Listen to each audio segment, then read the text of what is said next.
Hello, everybody, and welcome to my weekly countdown of the top 10 best-selling light novels in Japan.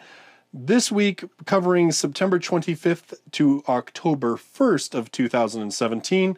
Again, a whole bunch of movement on the list, although pretty much the big titles that I'm sure you figured would stick it out into the top 10 still are there, although we do have a brand new number 1 this week. At number 10, with 7,108 copies sold, it's volume number 3 of Sozai Saishuka no Isekai Ryokouki. This one, roughly, it translates to Material Collector's World Tour. Now, doing a little bit of Googling, it sounds like what this is it is another of a born into a fantasy world type story, so sort of blending that whole born again and isekai type tropes. And in this one, it sounds like the main character's sort of gift or cheat magic involves plundering riches and finding materials and rare sort of items and stuff. So volume number 3 is at number 10 of that series. We do not have any licenses for any of it, which really isn't surprising. Almost every series that there's only like 1 or 2 volumes, there, or even 3 volumes in a lot of cases, it's very, very rare that we ever get a series that early. Not impossible, though, especially if it's J-Novel that picks it up, but that one has not yet been licensed. At number 9, with 7,737 copies sold, we have Kokuhaku Yokou Renshuu, Heart no Shuchou, or the series is known as A Solution for Jealousy.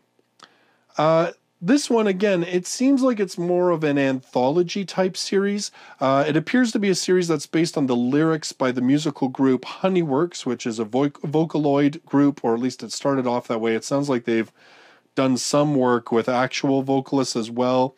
I'm not sure if any of the volumes are collected, or if it's sort of like each volume is sort of its own contained story, or maybe it's based on one particular set of songs or albums. I'm not too sure because, again, I don't read the language. Again, if you have any idea what this series is about, feel free to leave it in the comments down below for everybody. At number 8, with 9,275 copies sold, it's volume number 7 of Kenja no Mago, which is also known as the Magi's Grandson. Now again, no license for this one in English. Thanks to various magic, the human race has been saved from calamity many, many times. Retaining his memories from his previous life, a boy, Shin, was picked up by an old man known to the world as a Magi. Shin was brought up by the Magi, who had retired to a secular place as his own grandson. With the memories of his past life, he absorbed the Magi's craft and grew to be able to develop his own magic. Then, the grandfather told him he has to become independent when he reaches the age of 15. But then the grandfather realizes, I forgot to teach him common sense. The grandson who has grown beyond the level of normal people lacked common sense, the common sense of the world.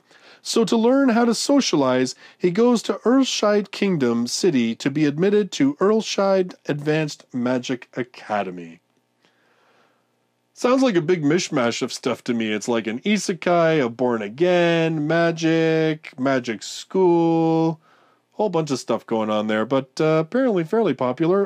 Now, again, no English license for this one, and I couldn't see anything about a manga or an anime. Again, if you have any more information on these series, feel free to leave stuff in the comments down below.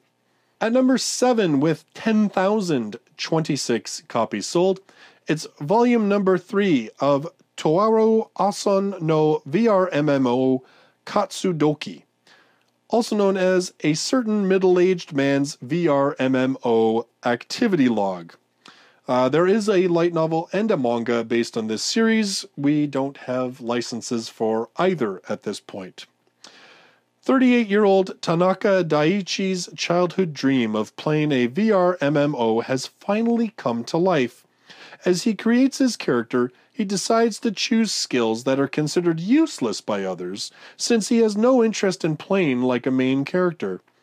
Follow the adventures of Daiichi as he strives to use his mismatched set of worthless skills to achieve his dream goal of simply being able to enjoy an alternate life in a virtual reality. I kind of like that whole play on this. Like, you know, it sort of takes that whole idea that, I mean, I've obviously not read the series, but it sounds to me sort of like, instead of playing as like an adventurer or whatever, the dude's just like wanted to live like an NPC.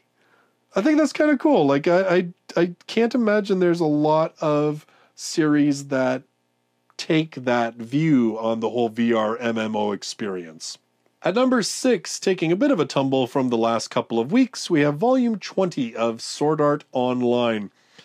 17,434 copies sold this week, bringing its grand total so far to 190,225 copies. I just had to say that because I'm like, wow, almost 200,000 copies. Even if it does like 2/3 of the sales next week of what it's done on this week, it will crack over 200,000 copies sold. Not too bad, eh? So, of course, as we have said many times before, we have the manga licensed, we have the anime licensed, we have the light novels licensed. Volume number 11 has come out from Yen On. I've actually got it on my shelf to review in the next couple of weeks. So, again, this one, volume number 20, is part 2 of a side story set within the Alicization arc. Hearing more and more from some of you that it sounds like Kawahara is going to continue Sword Art beyond Alicization. Funny enough, just this past week, they announced that they are doing an anime based on the Alicization arc. Again, if any of you were surprised, obviously you haven't been paying attention. I think pretty much all of us expected that. Although what was kind of surprising is that they are doing an anime adaptation of the spin-off Sword Art Online series, Gun Gale, based on Gun Gale Online. And this is like original characters, but it's all set in the Gun Gale Online world. It's not even written by Kawahara, but yeah, I didn't really realize that that was as popular as it is. We don't have a license for the light novels for that one, but well, anyway, so yeah, so you've got a whole bunch more Sword Art Online anime coming. Not that there was in any way surprises with that. At number 5, with 19,468 copies sold, it's volume number 26 of Hidan no Aria. So, Aria the Scarlet Ammo. We talked about this one last week. Ongoing series. Weird sort of situation with the whole license in English. It appears that both the manga and the light novels were licensed by this small company I've really never heard of. And for whatever reason, it seems like they only did 2 or 3 volumes and then disappeared. And there's been nothing since, I think it was, 2014 was the last time.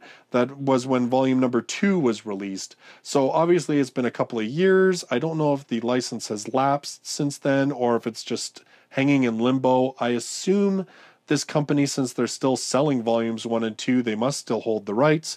But yeah, so not a series that it looks like we're probably going to get a whole lot of anytime soon. Which, I mean, 26 volumes and it's still selling almost 20,000 copies after it's already been out for 2 weeks. Yeah, it's kind of too bad. I would be interested in checking it out. I don't really want to bother reading the first volume, even though it's available in English, because I can't really go any further. So, at number 4, with 20,226 copies sold, we have volume number 8 of Knights and Magic. Now, this one, the manga is being simul-pubbed by Crunchyroll, but we have no license for the light novels. There, of course, was a 13-episode anime which just streamed on Crunchyroll and is licensed by Funimation. Again, not too sure how many volumes it covered. I really couldn't find a lot of information in that regard online. So if you've read like any fan translations or whatever and watched the show, if you have an idea of how many volumes the anime covered, let me know in the comments down below. This one, if you're not familiar, if you haven't watched the show, it is about a mecha otaku is reincarnated into another world as Ernesti Echevalier, or just known as short as Eru. In this world exist huge humanoid weapons known as silhouette knights. Dreaming of piloting those robots, Eru, with childhood friends Arkid Walter and Adeltrude Walter, together they aim to become Night Runners, which are the pilots of the Silhouette Knights. It's sort of like a mixture of mecha and fantasy. Let me know your thoughts were if you watched the anime. Again, I knew it was based on a light novel, so I didn't watch it, even though I do enjoy a good mecha show every now and then. Was it decent? Was it worth watching? Was it worth reading when it comes out? Hopefully, maybe.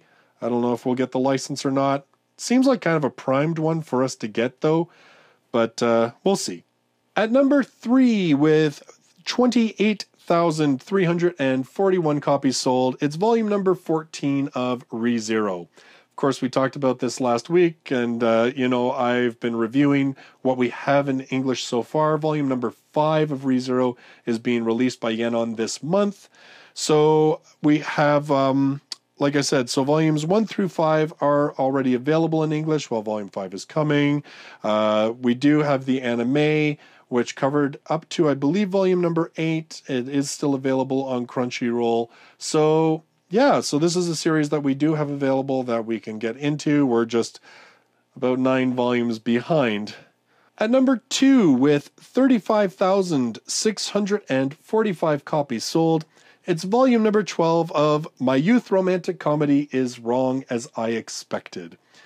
So I just reviewed, actually, funny enough, volume number 3 of the Yenon official English release of this series.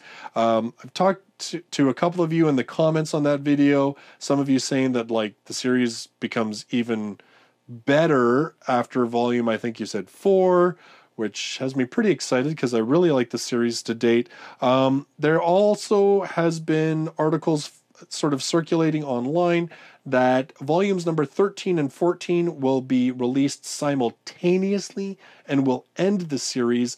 And I have heard that the timeline could be as long as 5 years for those books to get done. So, you know what? It sounds to me like we're going to catch up to this one eventually before it actually ends in Japan, which wouldn't be a bad thing, actually. That would be kind of cool if we could read the end about the same time that or shortly after the Japanese release. I think that'd be pretty awesome.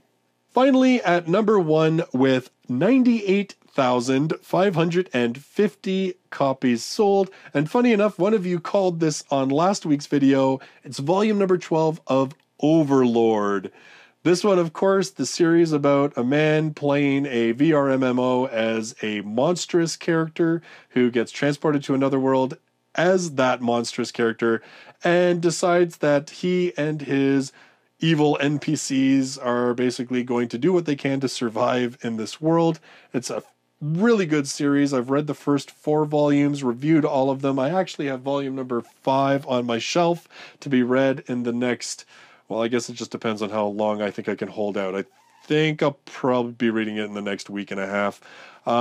Really good series. A little bit more, in some ways, a bit more mature than some of the other light novels. Certainly does not tone down the violence. And the plot is becoming increasingly intricate and interesting.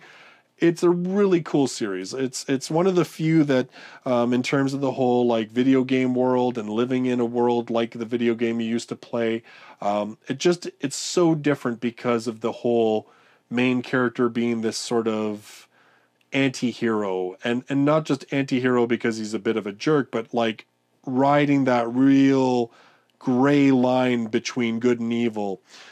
Really good series. Highly recommend it. And obviously the good people of Japan agree with me that it's decent because this week it is number 1 with pretty hefty sales for its first week.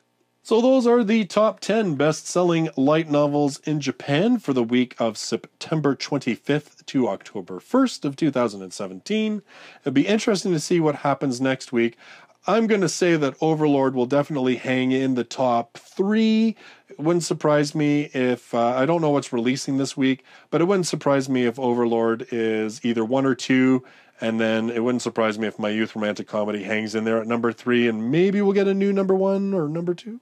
I guess we'll see what comes out this week. So if you're new to the channel, you might want to subscribe. I do this weekly countdown every single week, obviously. I also review 2 to 3 volumes of light novels every week as well on the channel. Thank you all for joining me in this video, and I look forward to seeing the next one. Till then, bye-bye for now.